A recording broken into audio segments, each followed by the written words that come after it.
So ayun mga Pats, kumusta naman kayo dyan? Ito, mayroon na naman tayong isang may pababahagi na video bilang isang TNBS driver mga Pats. Ito, kasalukuyan na natutulog ako sa mga oras na yan.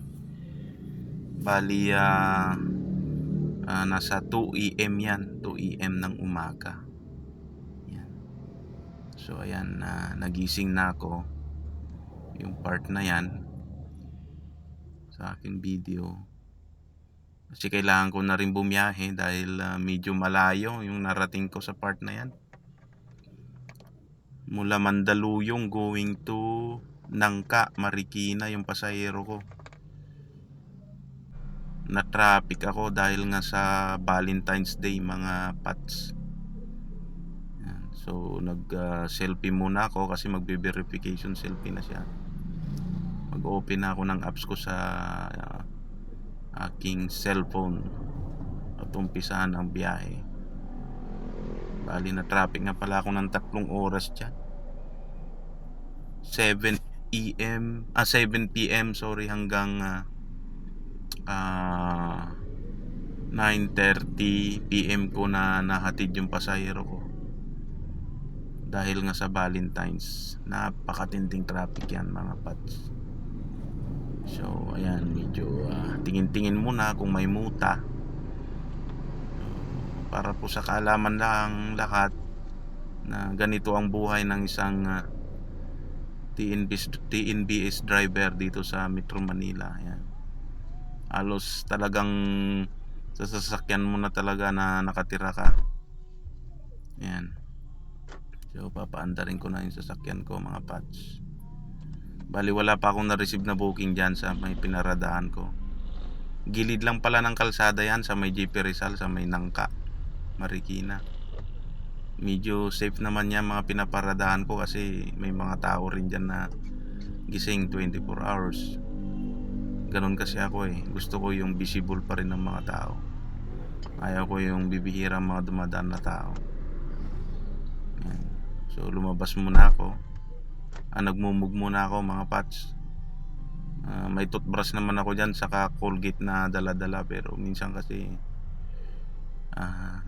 nakakaano na rin yung mag-toothbrush. So ayan mga Pats, bali magpapahangin muna ako ng gulong ko kasi medyo may butas yung harapan ko na gulong, nasa kanan. May Petron ito, may hanginan dito ng gulong along JP Rizal. So malapit na pala ito sa may bandang Concepcion, Marikina na to eh, banda. Pero sakop pa ito ng Nangka.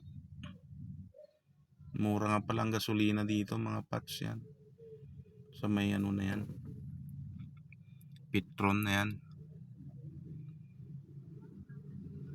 Ayan mga Pats. So hanginan ko siya.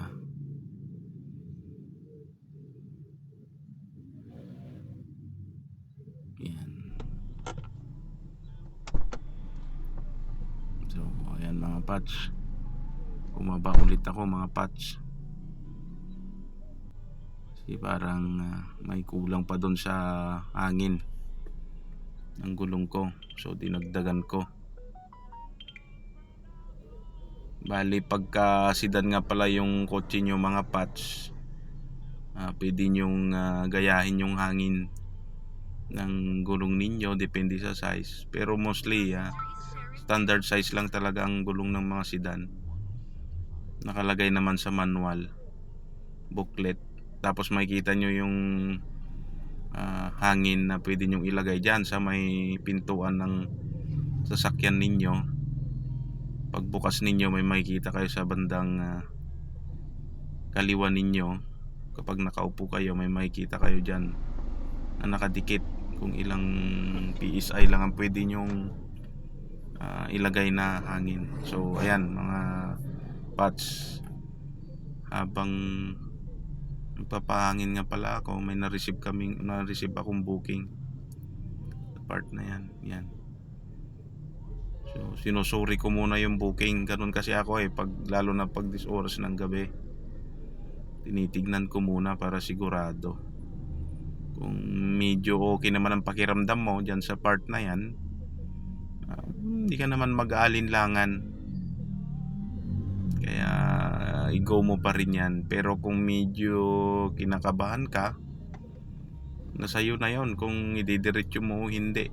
Kasi ganun talaga, kailangan mo rin mag-ingat minsan. Kahit nasabihin na natin na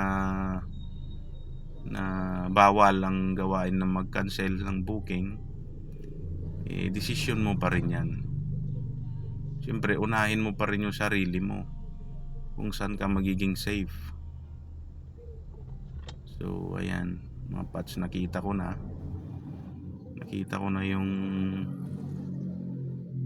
booking kung saan pupunta. So malapit lang siya, mga 6 to 7 kilometer lang yan mga Pats. I-pick upin ko dyan sa may bandang McDo.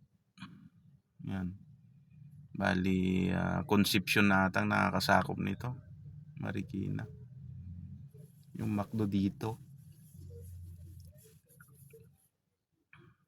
Yan, bilis naman maka-reach ng booking, lalo pag madaling araw sa busy area kasi yan. Yan,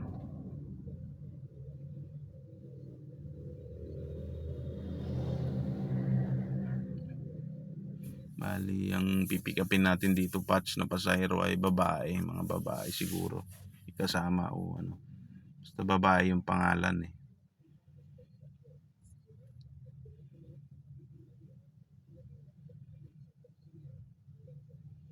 Biruin mo yun, nagising ka ng ganitong oras para lang bumiyahe, samantalang ang sarap pa matulog yan.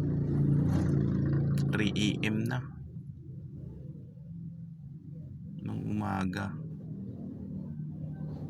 Kaya napakahirap din ang buhay ng isang TNBS driver. Para sa kaalaman ng lahat, napakahirap po.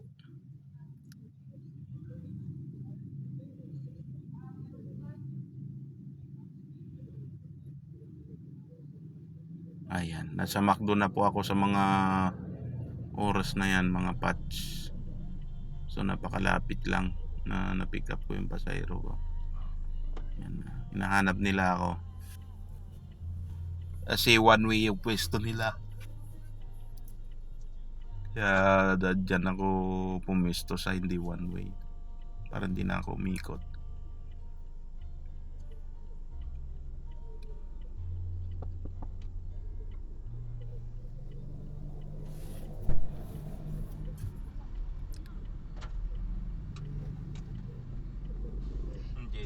So yan, pumasok na yung pasahero ko mga Pats.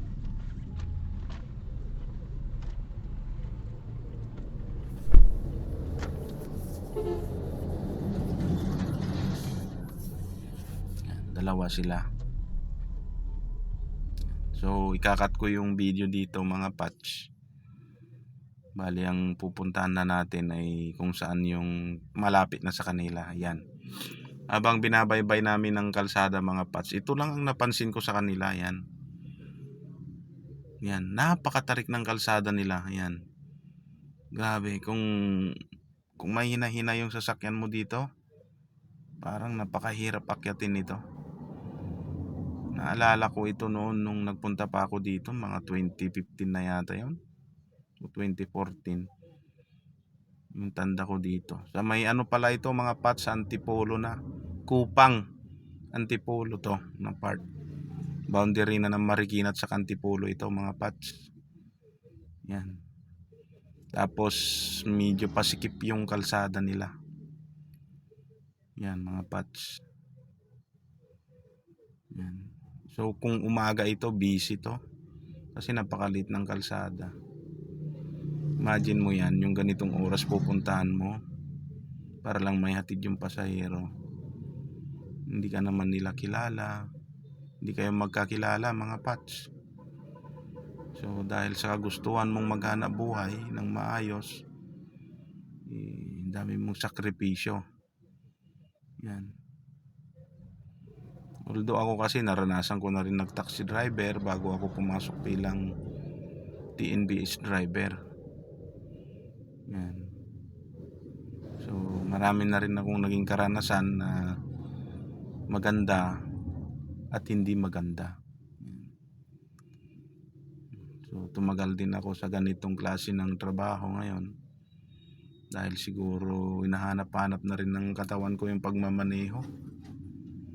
Ayan, kahit na alam nating napakahirap, napaka-risky yung pagiging ganitong trabaho minsan, dahil pwede kang masangkot sa mga kahit anong aksidente o makasakay ka ng hindi magandang intensyon.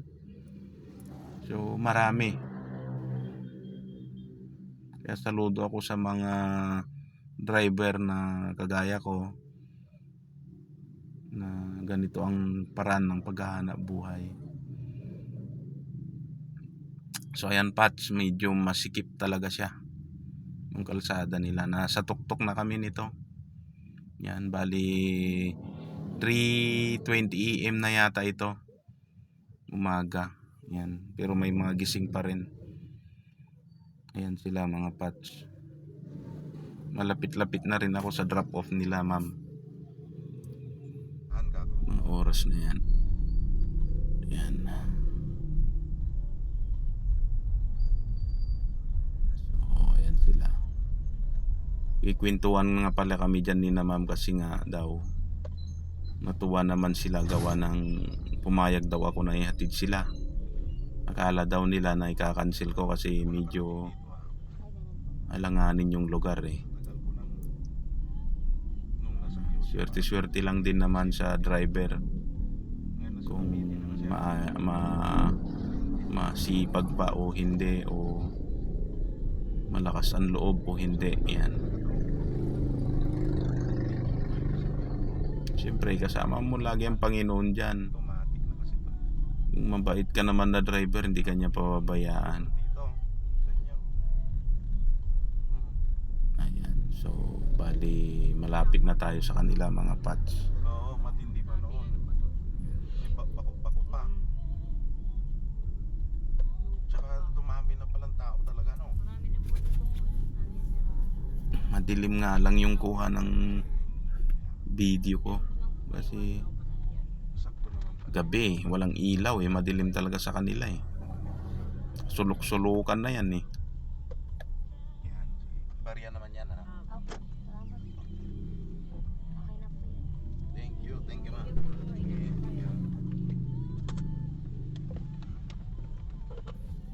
Ayan, so ayan, bababa na sila ma'am.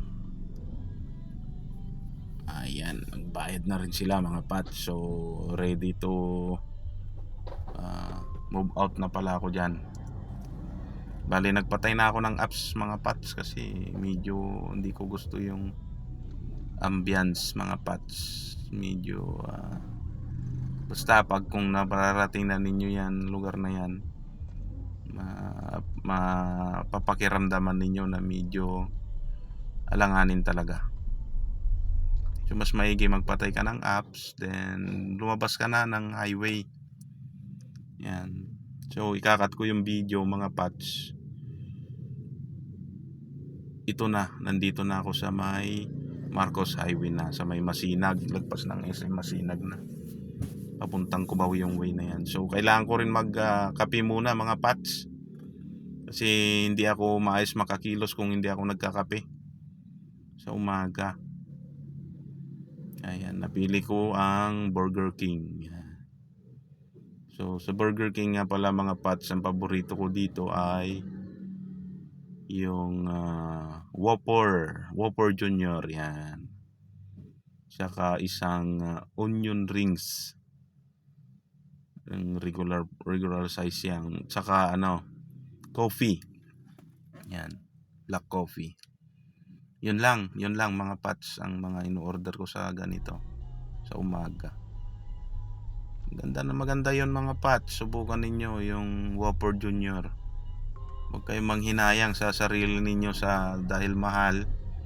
Okay lang yan, sarili naman ninyo eh. Mas mahirap pag nagkasakit kayo.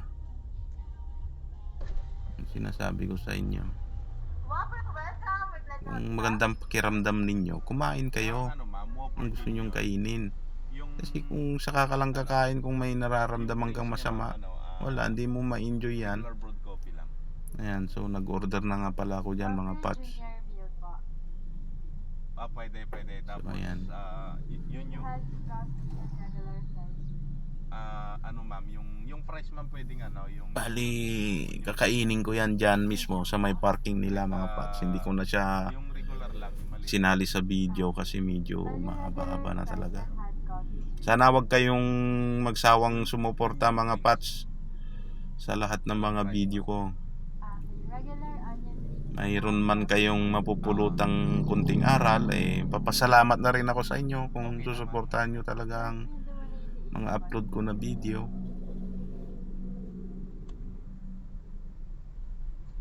At marami pang iba na pwede ninyong masubaybayan sa aking mga Ay, travel ilang sugar nandito? sa aking pagiging PNBS driver. Ayan mga Pats. So, ayan, nakuha ko na mga Pats Thank you. yung in-order ko. So, papunta na ako sa parking. So, ayun ulit mga Pats. Sana tangkilikin nyo ang aking mga video, pati na rin yung Facebook ko. Marami din akong mga katatawanan at hindi katatawanan upload. Ayun. Thank you mga Pats. Hanggang dito na lang ulit mga Pats. Thank you.